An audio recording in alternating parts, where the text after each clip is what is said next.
I have started the recording again, and just as a reminder, this will be available to all of our classmates and stuff like that. So if there's personal things, you probably don't want to share them on the chat here today. I will be keeping an eye on the chat and will answer any questions you put in that area as we go along. If there's something about a question that you're like, could you explain a little bit more about that? I'm more than happy to do that. So without further ado, and I did, what was I going to say, set up a poll this time ahead of time. So I'll show you a question and then give you a chance to answer it using the poll, and then we'll check the answers. And I was experimenting this afternoon, and I realized the people who see this as a recording cannot view the poll window at all. They have no idea how people voted. So I'll probably read off how people voted just for the benefit of those who are viewing this as a recording. But let's see if we can kind of get her started here in a way. Freud called the, that was interesting. Freud called the actual pictures or images in dreams the what kind of content? And I just, well, we'll vote on it anyways, just to practice here. So what kind of content did Freud call it? The actual pictures in the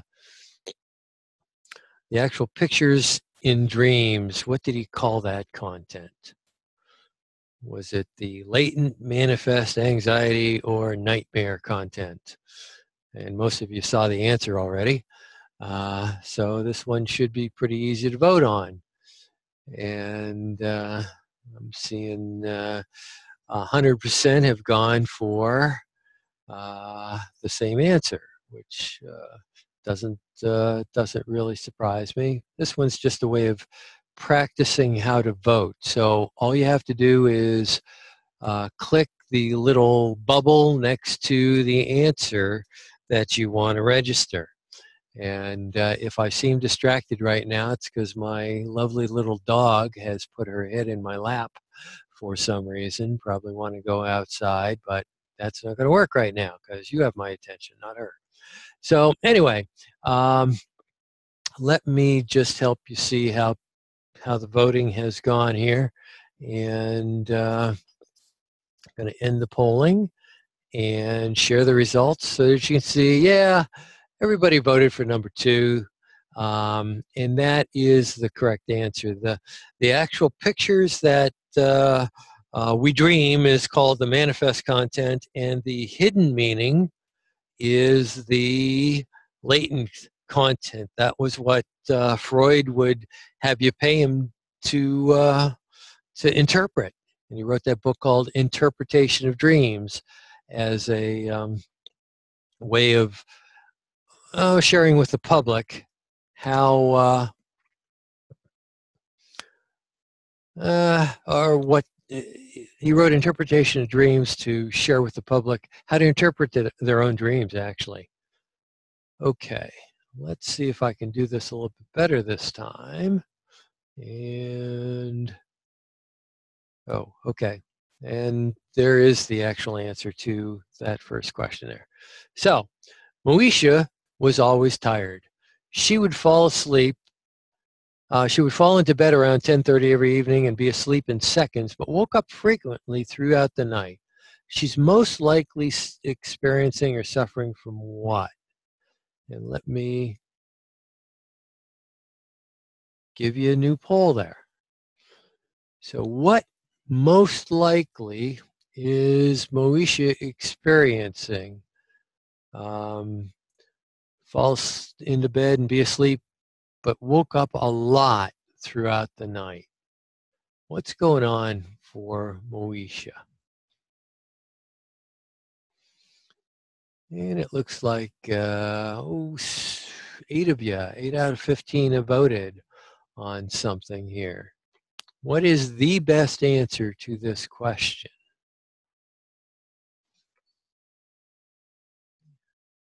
And we're up to, oh, we're still frozen at 8. Remember, I can't tell who voted in any particular way, so you don't have to be bashful about telling me an answer. And it looks like we're up to 11 out of 16, so that's a little bit better. And so I'm going to end the polling so you can kind of see how I don't see a poll, Sabrina.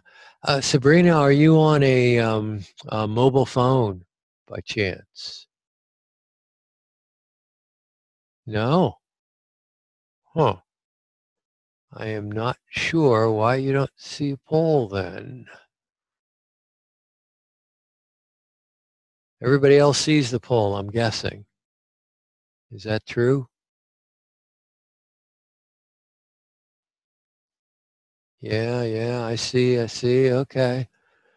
Yeah, I'm not sure, Sabrina, what's the challenge there for you?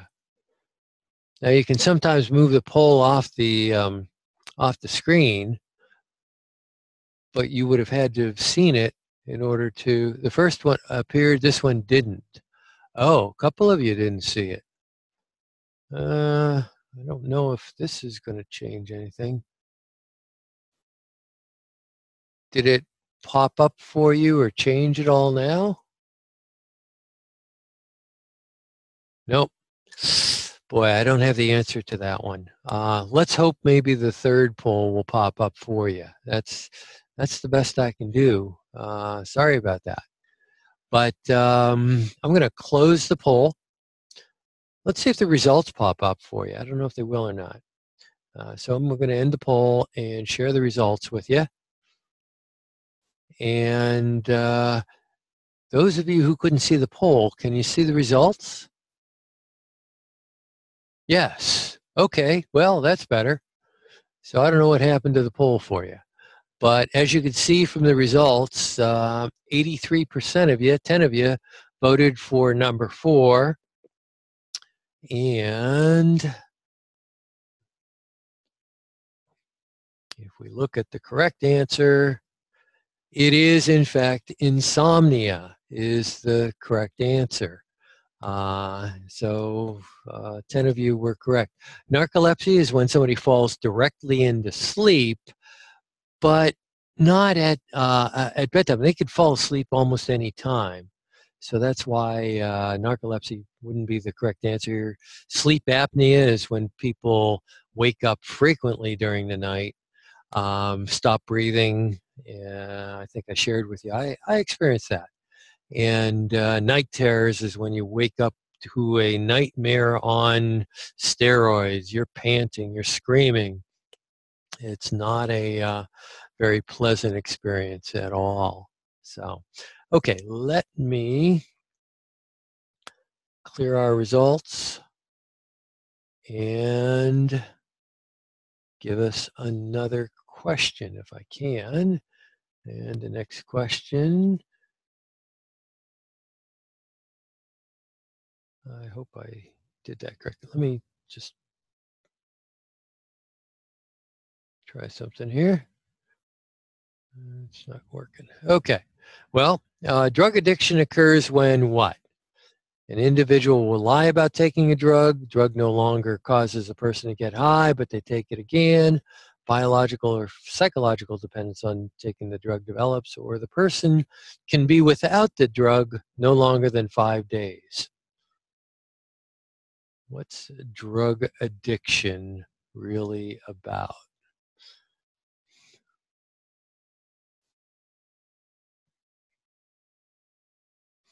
And it looks, as I check my board, whoops, 10, 11 of you have put in a result or an answer so far.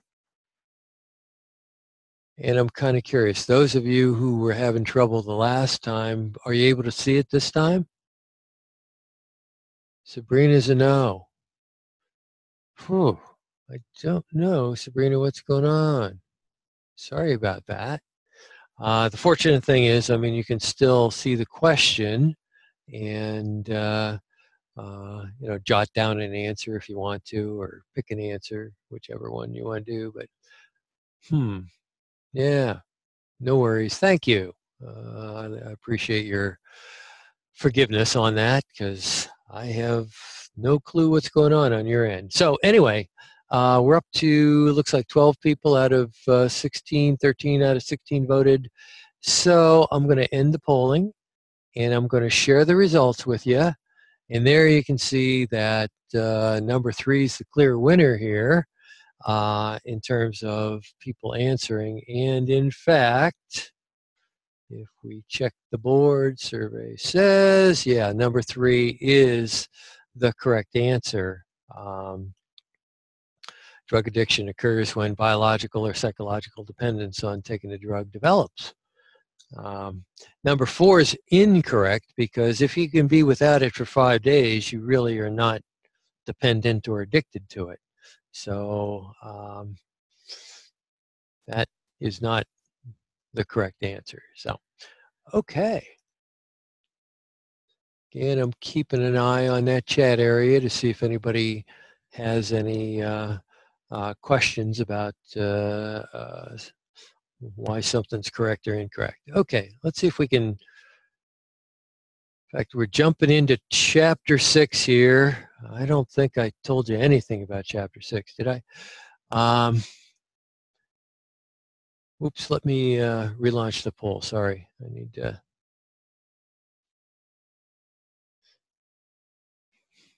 Okay. In one of Pavlov's studies, he trained a dog to salivate in response to a buzzer by repeatedly sounding the buzzer before putting food in the dog's mouth. The buzzer became a what? And the salivation to the sound of the buzzer became a what? So it's a little bit of a long question here.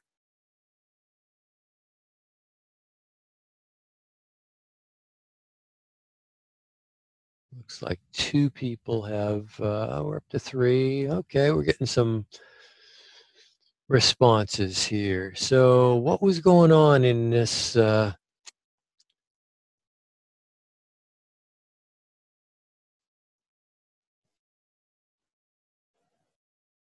thank you, Tricia, for trying to help.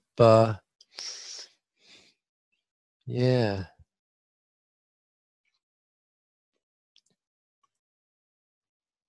See, on my screen I have polls, but I'm the host.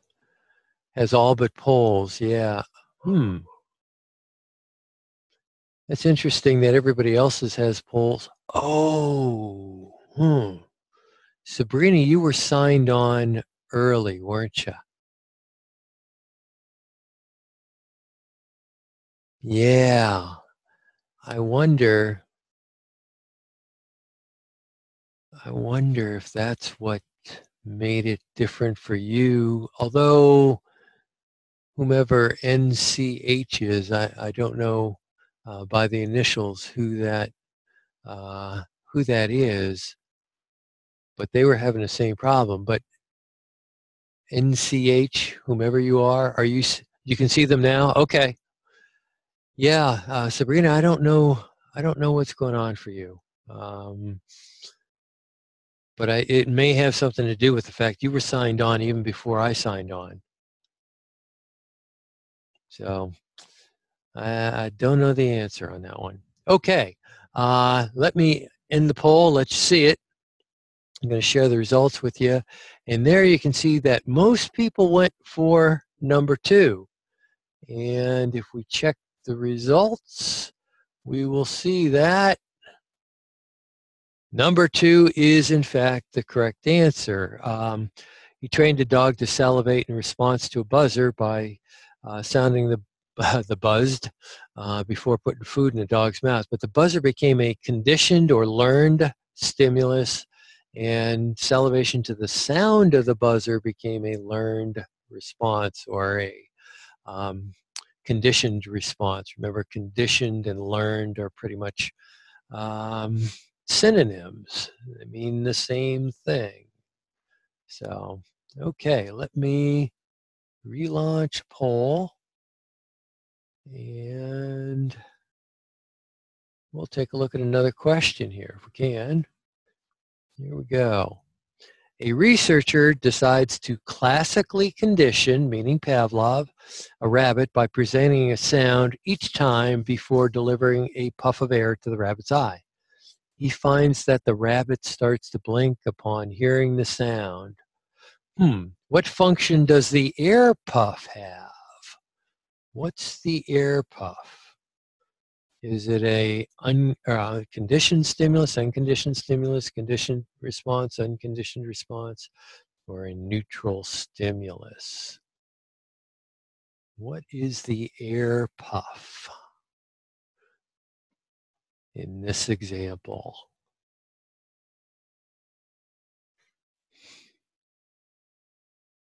And I'm looking, looks like we have about 7 out of 16 have voted. Sorry, Sabrina, that you can't see the poll. I don't know the answer to that one. So we're up to, oh boy, 11 out of 16 have voted. And we've got a wide variety of results here, it seems, which is kind of interesting. Maybe it's because there's 5 alternatives instead of 4 like there have been. So we're up to 12 out of 16. So I think I'm going to let you see the results. And as I share the results, there they are. And as you can see, oh boy, 25%, 25% for the first 2, 17% for each one of the other ones. And let's see, what was the air puff? And as you can see, it's an unconditioned stimulus. Remember, you don't have to learn how to react to that air puff. It makes you blink. It's an unconditioned stimulus. Those of us who have had that test probably jump back when, in fact, what's the difference between neutral and unconditioned? Okay, good question, Sarah. Neutral means that there was no reaction to it at all. Yeah, I knew what you meant. Neutral means there's no reaction to it at all. In fact, if he as you can see in the question, he presents a sound. Well, the first time he presents that sound, there's nothing about it. Same way when Pavlov first got to his lab in the morning and jangled his keys, there's no reaction to it because it's just a sound. But once he started pairing that sound with the puff in the eye, pretty soon that sound becomes a learned or conditioned stimulus. Now you said, what's the difference between neutral and unconditioned? Unconditioned means it's natural, and the puff in the eye is a natural stimulus for blinking. Neutral means no reaction. Unconditioned means you probably react to it automatically. What's another? Oh, let's say we throw a firecracker under Sarah's seat in class. That's an unconditioned stimulus. It's not neutral. Now, if I say, where's Johanna when we need her, those of you who are in her class, if I say the word pickles, and pickles is just a word, but if I say pickles, and then I throw the firecracker under Sarah's seat, the word pickles starts to become a conditioned stimulus for, oops, here comes a firecracker. So I'm kind of hoping that Okay, good. That makes sense. I'm kind of glad. Yeah, neutral means there's just no reaction to it at all. It's kind of like way back when, I think I told you, what was it? Turkey dinner. I had my turkey dinner. That was, yeah, poor Johanna. Every time Johanna hears the word pickles from now on, she's going to think of Dr. Shoemaker, probably. But anyway, I think I told you that I had turkey dinner one Thanksgiving, which was neutral, but then I got the flu. And so what was kind of neutral, turkey, got paired with getting sick to my stomach. From then on, turkey became a conditioned stimulus for feeling nauseous. So anyway, anything that's neutral, there's no reaction to it initially. Oh, it's kind of like the white rat. The white rat was initially neutral for little Albert. But then when they made that loud noise behind Albert's head when he reached for the white rat, he no longer saw the rat as neutral. It became a conditioned stimulus for crying and wanting to get the heck out of there. Okay, let me relaunch the polling and see if I can get us another question here. Okay. Let's see what this, whoops. Positive reinforcers blank a response through the presentation of a positive stimulus. Negative reinforcers blank a response through the removal of an aversive stimulus. Boy, this one should be easy because I see the R word somewhere. I see the R word in two different places. Positive reinforcers and negative reinforcers. I'm giving a hint. I know you never heard me say it, but if a behavior increased, in fact, maybe somebody can type this into the chat area.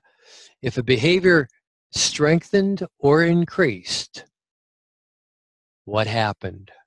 What do I call that?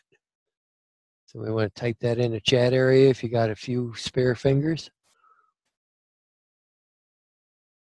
Uh-oh, everybody went mum out there.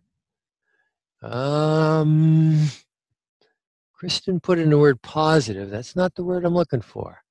If a behavior increased, remember our little worksheet? If it increased, if it went up, what's the general process that happened?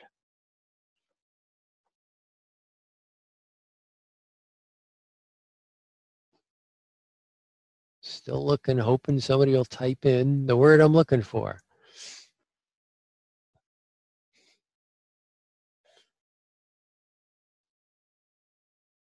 Yay, Tricia, you win the prize. In fact, I just gave you positive reinforcement, didn't I? You win the prize. That's positive reinforcement. But what happens when you raise your hand and I turn off Justin Bieber? In fact, we could just have Tricia type in the same word again, reinforcement, but it's negative reinforcement because we get rid of that idiot. So let's get back to our question here. Let me display the results to you so you can kind of see how you answered. And I think this is the oops, wait a minute. Let me share the results here. Here they come, I hope. Uh-oh. What's going on here? Oh, sorry, I'm pushing the wrong button. Let's try that. There we go. Okay, as you can see, 62% of you, or 8 of you, answered number 1. Any reinforcer strengthens a behavior. So actually, let me reveal the correct answer to you. Positive reinforcers strengthen a response, and negative reinforcers strengthen a response. Both of them strengthen a response, but positive reinforcers, you get something good. Negative reinforcers, you do something and you get rid of Justin Bieber. You get rid of something bad. You really, really, really want to understand that come exam time. If a behavior strengthened or increased, reinforcement happened. I have a feeling you may even want to remember that for a future test. Okay. Now, well, let's go on to a couple more questions because this is all from chapter 6. Stop to, let me see. Okay. Let me give you a new poll and let's see if we can get another question here. So, which of the following is false? So some of these are true and one of them is false. Punishment can cause a person to avoid their punisher. Punishment may create fear and anxiety. Punishment may increase aggression from the person being punished. Punishment may encourage behaviors like lying to avoid the punishment. Punishment is the best method for getting children to behave. Which one of those is false? 4 are true, 1 is false. Which one is the false one?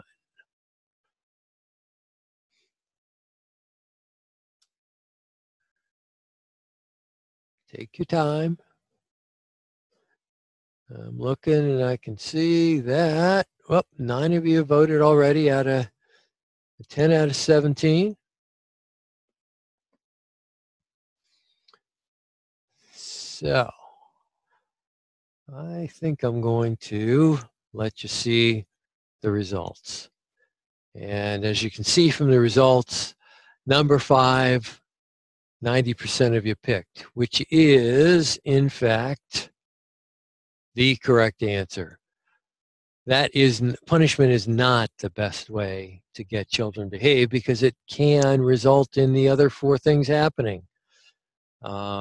That the person starts avoiding their punisher. If you remember on our worksheet, who was it? Charlie got punished by his father all the time, so he starts crying around his father. Punishment may create fear and anxiety. Now, some parents say, I want my child to be afraid. I think you want your child to obey and respect you, not necessarily fear you, because if it's only fear that's keeping them in line, as soon as you disappear around the corner, they're going to be doing that bad thing. The only fear works only when you're around. It's just not a great thing to use. Punishment may increase aggression from the person being punished. You know, you hit your kid or spank your kid and the kid hits the dog, or maybe they hit their brother or something like that. It may encourage behaviors like lying to avoid punishment too.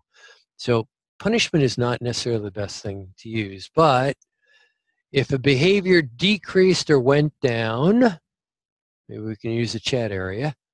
If a behavior decreased, what happened? Somebody type it in. Yeah, punishment. That's exactly right. So if a behavior increased, as Tricia mentioned earlier, reinforcement happened. If a behavior decreased, punishment happened. And if a behavior stayed the same, somebody wasted their time, correct? But think back to that question 2 questions ago. Positive reinforcers, they strengthen a behavior. Negative reinforcers, they strengthen a behavior too. Because you keep doing the thing because it gets rid of Justin Bieber. I have to stop picking on him, but it's probably not likely to happen. Sorry. Okay. Let's see if we can get another question here. And, oh, this is on those schedules or patterns of reinforcement. On average, A child will receive $10 from her parents around every 2 weeks for cleaning her room. What type of reinforcement schedule are the parents using?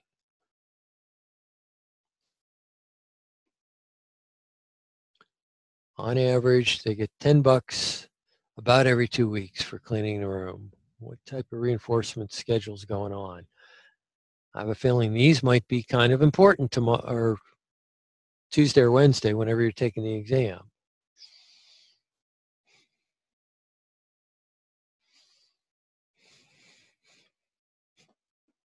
So it looks like 10 out of 17 of you have put in a response.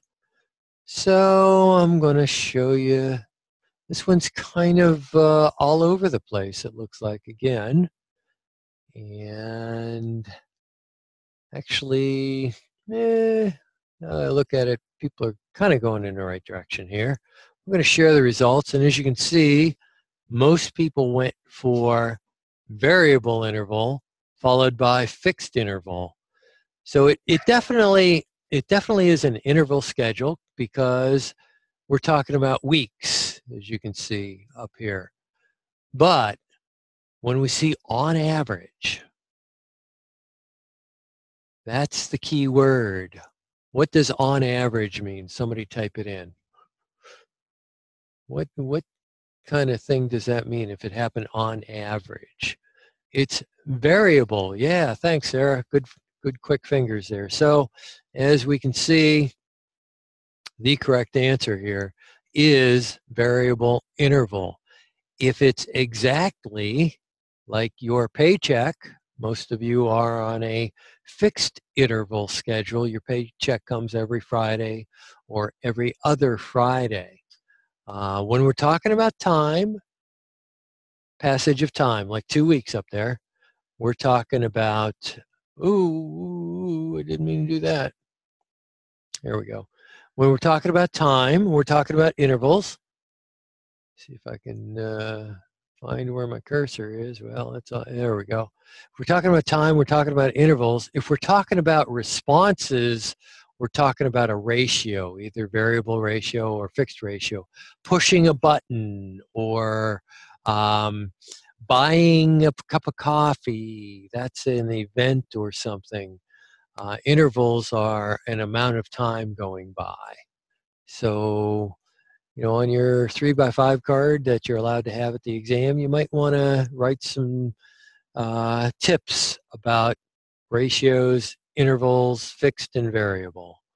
Okay, let's see if we can move on to another question. Actually, as I look at this, I do believe this is just sort of a general question that I wanted to explain to you. Why are variable ratios or intervals so resistant to extinction?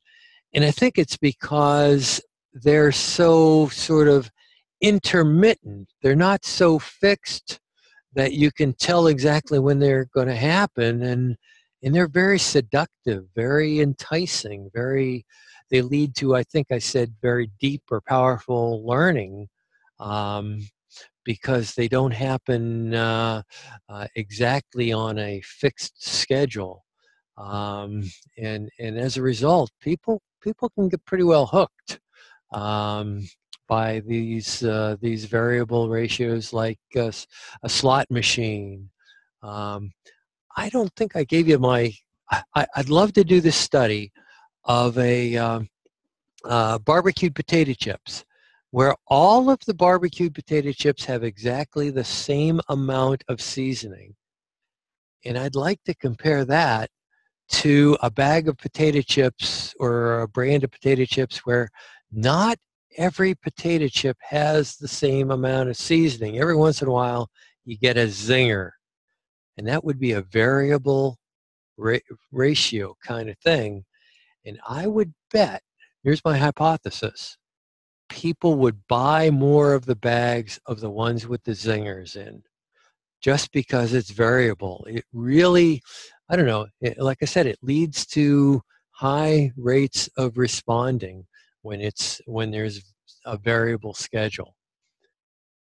Okay, let's get on. Oh, what do you think? Is this learning? In fact, let me, somebody put in a response here. Let me relaunch the poll there. Is that learning? An infant stops sucking its thumb? Yes or no? What do you think?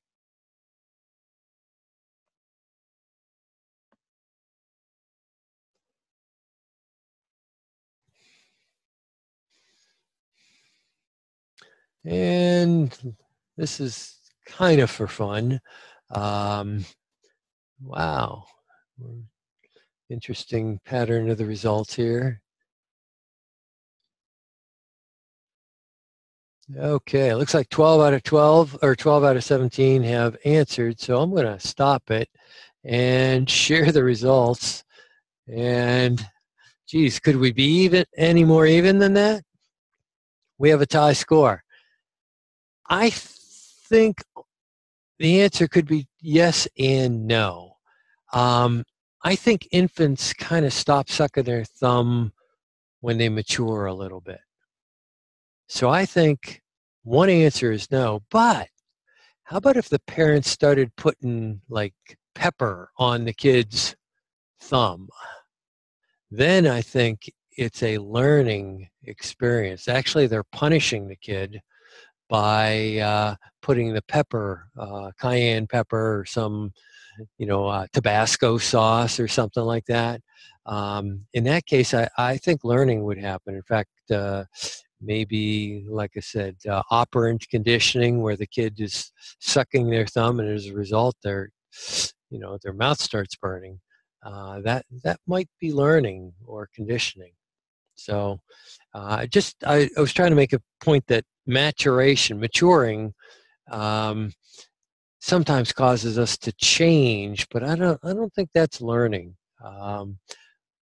But conditioning definitely is learning. Okay, let me zero out our poll here. Oops. And I'll relaunch the poll and see if I can give you another question here. I think this one might be, well, I forget which chapter this is. This might be still chapter 16. After working on a difficult puzzle for hours, Jane finally figures it out. From that point on, she can solve all similar puzzles in the time it takes her to read them. Is that learning?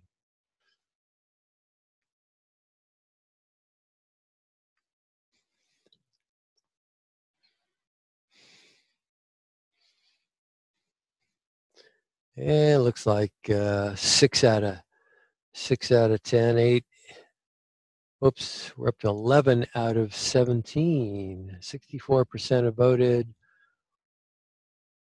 So we're up to 12 out of 17. Let me, oops, push the wrong button here.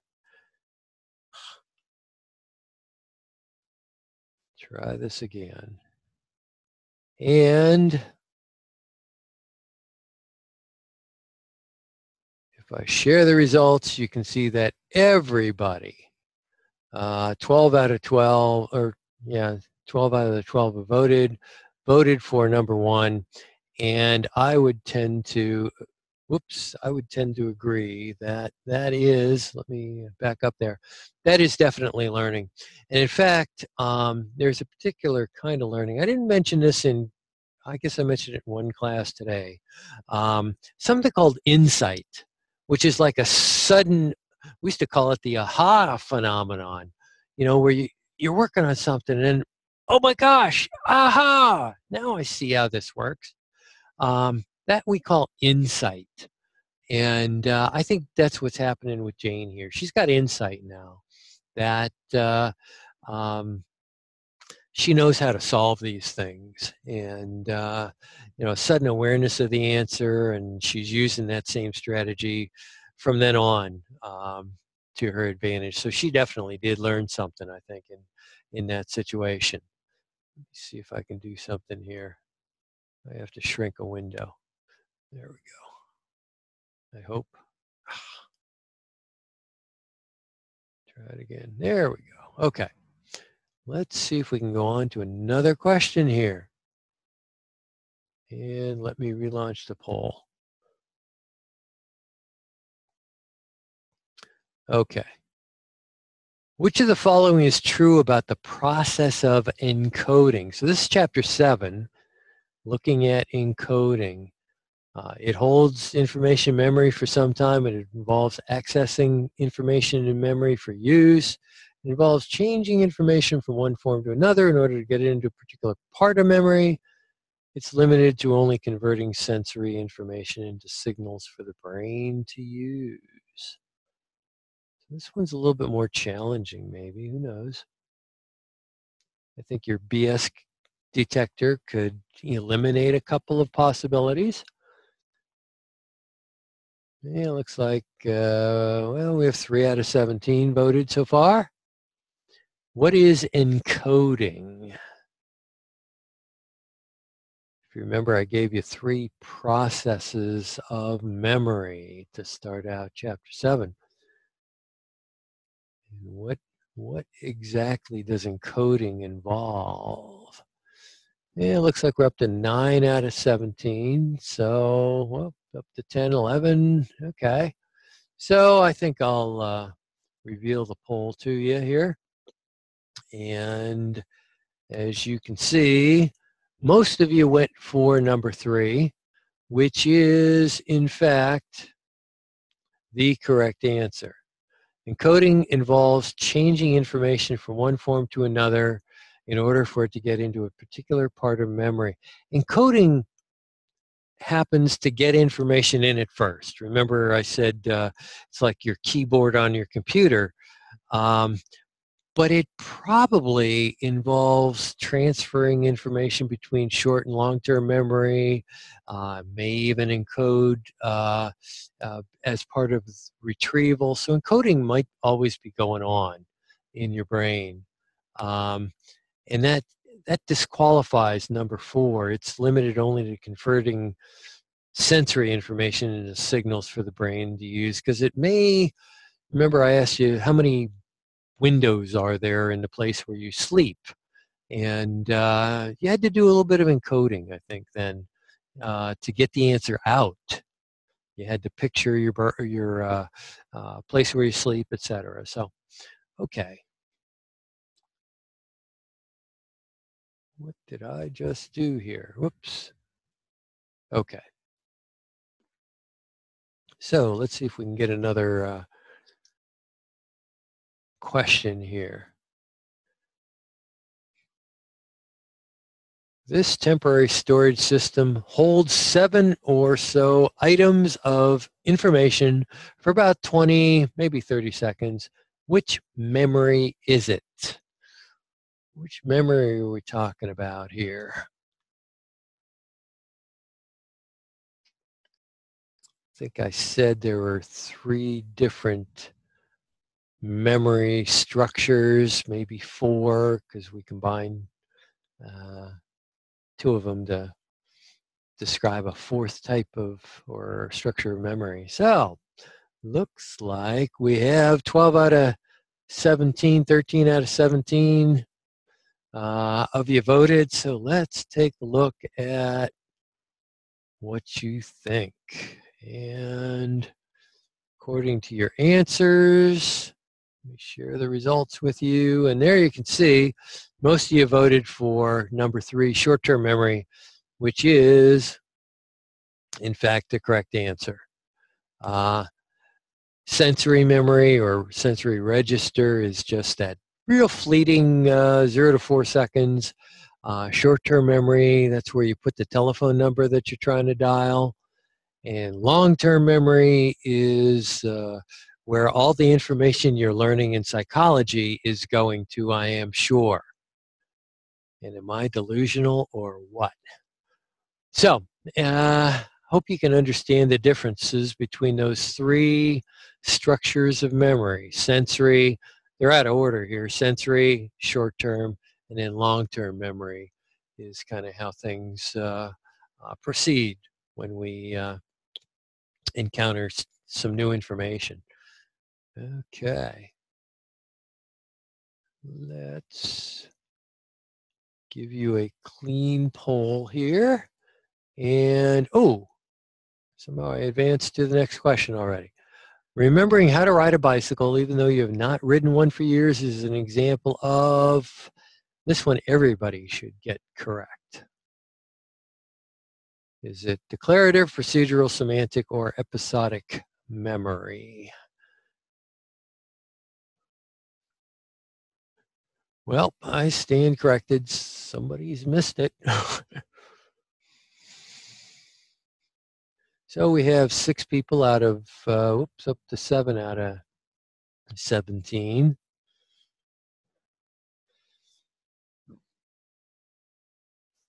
Up to 9. 9 out of 17 of you have answered already.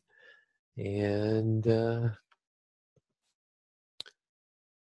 looks like we're up to maybe 11 out of 17. So I think I'm going to end the poll here so we can take a look at how people answered.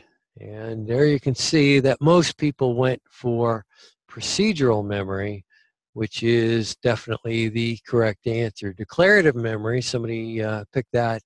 That's our memory for facts and figures.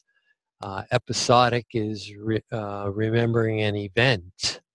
One of you went for that. But how to do something is our procedural memory. It's an interesting form of memory. Is that pretty much the same thing as muscle memory? Yeah, I think maybe that's a bit of it. Muscle memory is when you've practiced something so often you don't even have to think about doing it. So procedural, I would say, and muscle memory are probably kissing cousins, very similar. So yeah, that's a good question. Yeah, I would say it's very similar. Semantic. I didn't go over this in class. Semantic is like how to use information. Or semantics is like the meaning of information. How,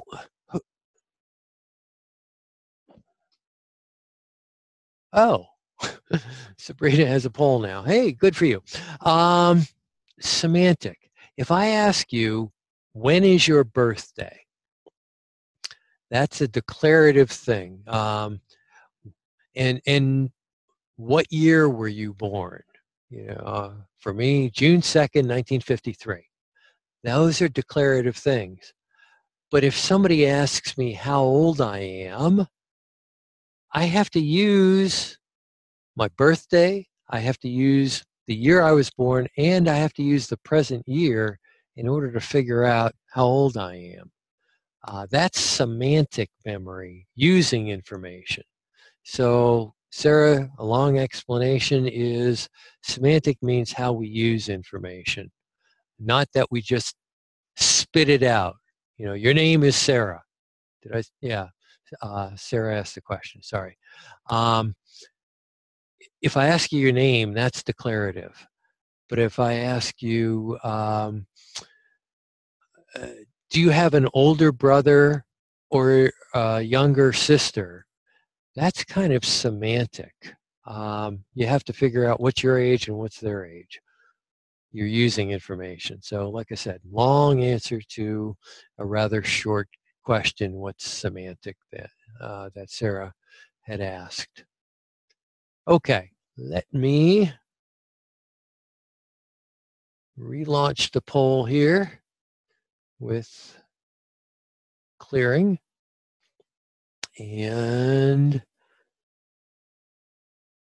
you ask your little nephew to recite the alphabet he just learned in school.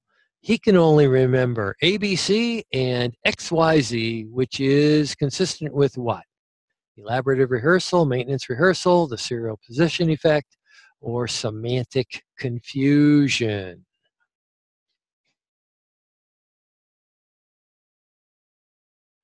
What's the best answer there? Pretty sure I went over this in all the sections.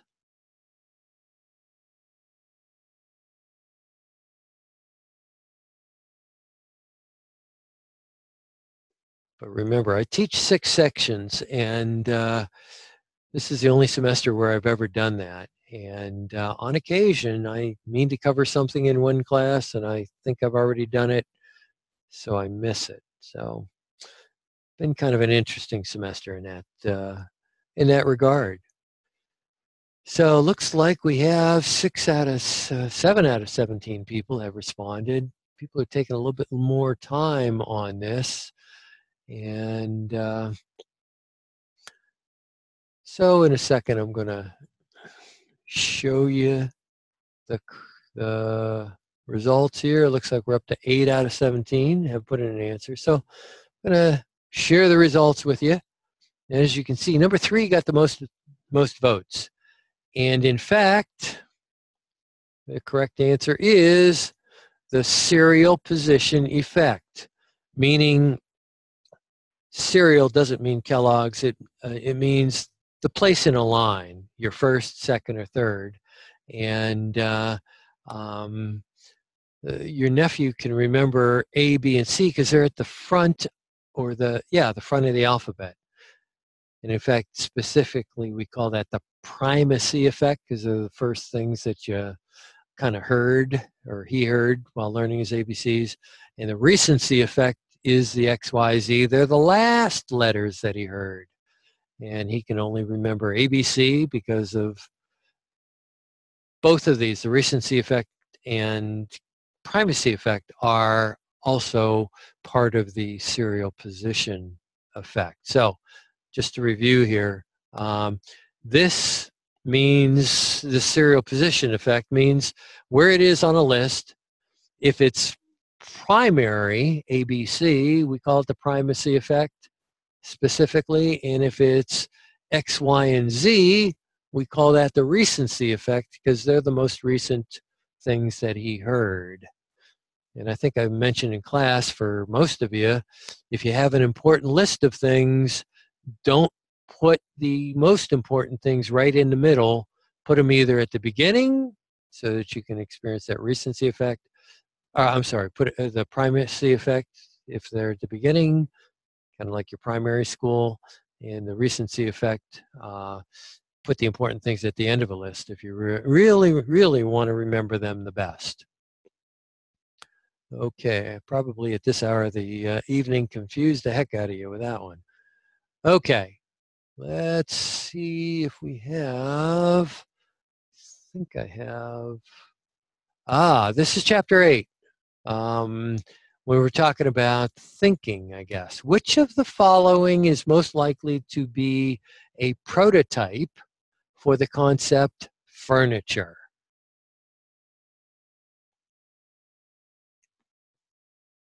Is it throne chair? Ooh, wait a minute. Sorry, I have to, oh no, we're good.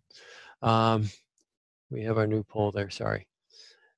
And it looks like 6 out of 17 have voted. Remember, when we see this word concept, that means a category of things. And like Jeopardy, the category is furniture.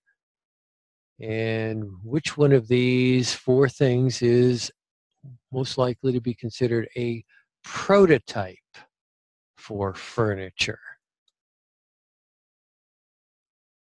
So is it throne, chair, pew, or settee? And it looks like 12 out of 17 of you have voted. So I'm going to end the poll here and let you see the results. And you can see that most people did pick chair, which is, in fact, a prototype for the concept or category of furniture. So pretty, I thought, fairly easy. A prototype is the most representative example in a category or concept. So, okay, let's see how we're doing here. Clear the poll and see what else I got here. Oh, this one may not pertain to anything. Which one do you think is more accurate? First impressions or in-depth analyses?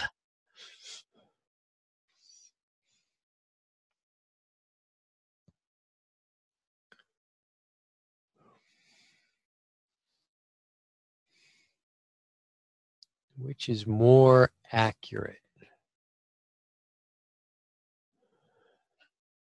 First impression or in-depth analyses? It looks like 13 of you answered already. This isn't on the exam, but let me show you how people voted. A little concerning, because first, what do they say? First impressions are lasting impressions, but unfortunately, they're not very accurate a lot of the time. And in-depth analysis of something is going to be more accurate. So the correct answer for that certainly would have been B. Yeah, an in-depth analysis. Okay, what other questions do you guys have as I look down at the chat area here? What kind of things would you like me to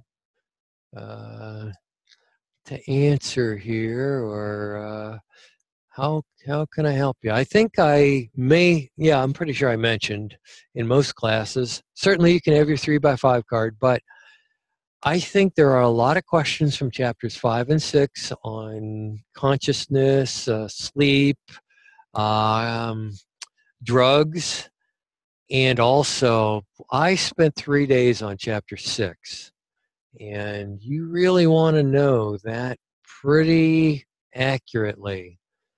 Remember, if a behavior increased, reinforcement happened, then you have to decide, was it positive or negative reinforcement? And if behavior decreased, punishment happened. And I don't care about the two types of punishment. If you look at a behavior and it decreased, you know that punishment happened. There's a bit of an exception to that, but I'm not so much interested in that. Sometimes we do call that extinction, though, when, well, you know, if you keep putting your money in a vending machine and nothing comes out, pretty soon extinction happens where you no longer put your money in the vending machine because it keeps ripping you off. But for the most part, punishment means a behavior decreased. The test is all multiple choice, correct? Yes, it is. 51, just like the first one. And you could actually get 102% if you answered them all correctly. 2 points per question, just like the first time around. So 35 and above, 35 correct, is a 70%, which is passing. But you want to get more than that if you, especially if you bombed the first one a bit. You want to do well on the second one. Other questions from you guys? What else can I help you with? Not seeing any other questions or comments there. So let me get that out of the way. And again, I hope this has been helpful for you. And I will upload the recording as soon as I'm able to put that on D2L. You're welcome, Sabrina. I'm going to do this again for the next 2 exams, and I'm hoping it's helpful for you guys. I don't have to do this, but it's just something that I've gotten a lot of feedback. People saying, "Hey, you know, that kind of helped show the important things," or stuff like that. So, without further ado, then I think I'm going to say you're welcome, de nada.